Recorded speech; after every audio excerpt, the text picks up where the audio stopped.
अस्सलामुअलैकुम वरहमतुल्लाहि वबरकातुहू। तो एक भाई का मेरे पास इंस्टाग्राम पर मैसेज आया था। उन्होंने कहा था कि जो एक उनकी रियल स्टोरी है, जो उनके साथ रियल में हुआ है, तो वो चाहते थे कि मैं उसको अपनी वीडियो के ज़रिए बयान करूं।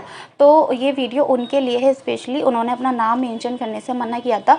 तो उनके पास्ट में उनको कुछ मेंटली प्रॉब्लम थी, तो उनका इलाज एक मुस्लिम डॉक्टर ने किया था, जो कि एक मुस्लिम लेडी डॉक्टर थी।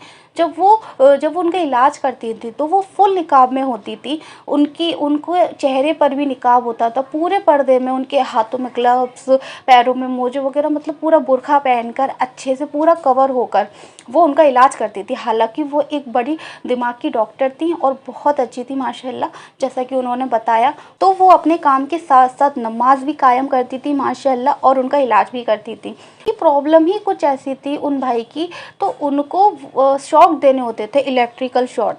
तो जब वो देती थी तो खुद भी इतना नर्वस होती थी, खुद को भी, किसी को जब हम दर्द देते हैं, चाहे उसकी भलाई के लिए देते हैं, पर फिर भी एक इंसान का दिल होता है ना, वो खैर डॉक्टर थी, डॉक्टर को तो सब करना होता है, फिर भी उनका दिल इतना मासूम था, उनका दिल इतना अच्छा था।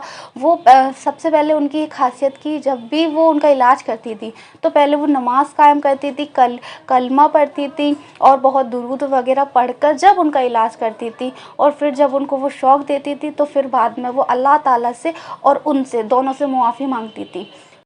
तो उन्होंने अपनी पूरी ईमानदारी से और पूरे इस्लामिक वे में, कहते हैं ना, जब किसी के पास थोड़ा सा भी पैसा आ जाता है, बहुत सारे ऐसे इंस्टाग्राम पर भी बहुत सारी लड़कियां हैं जिनको जिनके थोड़े से फॉलोअर्स, सब्सक्राइबर क्या बढ़ गए। उन्होंने अपना पर्दा, जिस पहले तो थोड़ा पर्दे में आती थी, पर थोड़े से फॉलोअर्स क्या बढ़े, उनके थोड़े से सब्सक्राइबर क्या बढ़े, तो उन्होंने अपना पर्दा ही हटा दिया। जबकि उन्हें ये नहीं पता कि अगर वो थोड़ी सी भी फेमस हुई थी तो वो अपने पर्दे की वजह से हुई थी। खैर, उन्होंने अपना पर्दा हटा दिया। तो ये बहुत बड़ी बात है कि इतनी बड़ी डॉक्टर अपना, जो डॉक्टर है, वो रुतबा उन्होंने साइड रखा। पहले उन्होंने देखा कि मैं एक इस्लामिक घर लूँ, मैं एक इस्लामिक औरत हूँ, तो मेरे लिए पर्दा बहुत ज़रूरी है।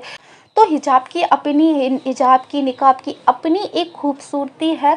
अल्लाह ताला ने हर तरीके से औरत को मर्द से ज़्यादा रखा है। हर तरीके से औरत का रुतबा अल्लाह ताला ने ज़्यादा बताया है। अगर जब लड़की पैदा होती है घर में, तो अल्लाह ताला ने कहा है लड़की अगर है तो रहमत है, लड़की है तो बरकत है। हर चीज़ में अल्लाह ताला ने औरतों को आगे रखा है। लेकिन आजकल की औरतों को सिर्फ़ और सिर्फ मर्दों की बराबरी करनी है उनको, जबकि अल्लाह ताला ने मर्द से भी आगे रखा है औरत को, और औरत को मर्द की बराबरी करनी है। अगर एक लड़की, एक औरत अगर कुछ काम करना चाहती है तो इस्लाम में बहुत सारे जायज़ जॉब्स हैं, बिजनेस है, जो कि एक औरत कर सकती है। लेकिन इस्लाम के दायरे में अगर वो करे तो वो जायज़ है। जैसे कि औरत एक डॉक्टर भी बन सकती है इस्लाम में। कौन कहता है कि इस्लाम में सिर्फ और सिर्फ औरत घर के काम के लिए होती है। लेकिन शर्त ये है, अगर वो जॉब करे तो अपने सबसे पहले वो उसके ऊपर 3-4 चीज़ें फ़र्ज़ हो जाती हैं। वो क्या? सबसे पहले कि वो अपने इस्लामिक वे में रहे, इस्लाम के जो उससे इस्लाम उसको हुक्म देता है पर्दे का, सबसे पहले वो कायम रखे। दूसरी चीज़, अपने अंदर घमंड ना लेकर आए कि मैं पैसे कमा रही हूँ। और तीसरी चीज़ ये है कि वो अपने घर का ख़ास ख्याल रखे। पहले अपने घर का, अपने बच्चों का। ऐसा नहीं कि अगर जॉब कर रही है तो सब कुछ छोड़ दिया, मैं बस जॉब कर रही हूँ। नहीं, अपने बच्चों का ख्याल रखे, अपने शौहर का ख्याल रखे, अपने घर वालों का ख्याल रखे। उसके साथ साथ जॉब भी करे या बिजनेस करे। बहुत सारी हलाल जॉब्स हैं औरत के लिए भी। तो हिजाब में रहकर, हिजाब एक इस्लाम का एक खूबसूरत तोहफ़ा है जो हम औरतों के लिए दिया है।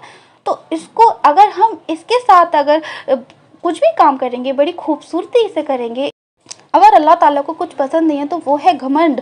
सबसे ज़्यादा जो आप दूसरों से हसद रखते हो, वो चीज़ अल्लाह ताला को पसंद नहीं है। अल्लाह ताला को घमंड पसंद नहीं है। जो आप बेपर्दा रहो, ये अल्लाह ताला को पसंद नहीं है। ये नहीं है इस्लाम ने ये नहीं कहा कि आप कुछ नहीं कर सकती औरत हो तो आप हर जायज़ चीज़ कर सकती हो, लेकिन अपने दायरे में रहकर। और आजकल क्या होता है, ज़रा थोड़ा सा भी पैसा आया, पहले घमंड पहले आ जाएगा। पैसा बाद में आएगा, पहले घमंड आ जाएगा। पैसे आने वाला है तो उससे पहले घमंड आ जाएगा। अगर थोड़ा सा भी फेमस हुए तो फैशनेबल पहले बन जाती हैं। इतनी बड़ी डॉक्टर समझ रहे हो, दिमाग की डॉक्टर, इतनी हाई फाई डॉक्टर फुल निकाब में, ये बहुत मतलब एक, ये छोटी मोटी जॉब करती हैं आजकल लड़कियां, तो जैसे 2000-3000 की, यही आजकल फैशन में आ जाती हैं, यही अपने आप को बहुत ज़्यादा ऊंची समझने लग जाती हैं, बहुत ज़्यादा फैशनेबल बनकर कि भाई, और उनसे कहा जाए हम तो जॉब करते हैं, इंडिपेंडेंस है, हम तो सब कुछ कर सकते हैं, भूल जाती हैं सब हदें। पर वो इतनी बड़ी डॉक्टर होके उन्होंने इस्लामिक अपना, जो उन्होंने इस्लामिक वे है वो नहीं छोड़ा, उनका निकाब उनके लिए पहले था। तो ये जो डॉक्टर थे, इनसे बहुत ज़्यादा मोटिवेशन लेनी चाहिए हम लड़कियों को, जो कि हम सोचते हैं कि हम ये नहीं कर सकते, हम वो नहीं कर सकते, हम सब कुछ कर सकते हैं, हर हलाल चीज़ कर सकते हैं, लेकिन अपने दायरे में रहकर, अपने पर्दे में रहकर। तो अल्लाह ताला हम सब लड़कियों की हिफाजत करे, हम सब लड़कियों को और हम सबको ईमान के रास्ते पे चलाए इंशाअल्लाह ताला। जज़ाकल्लाहु खैर।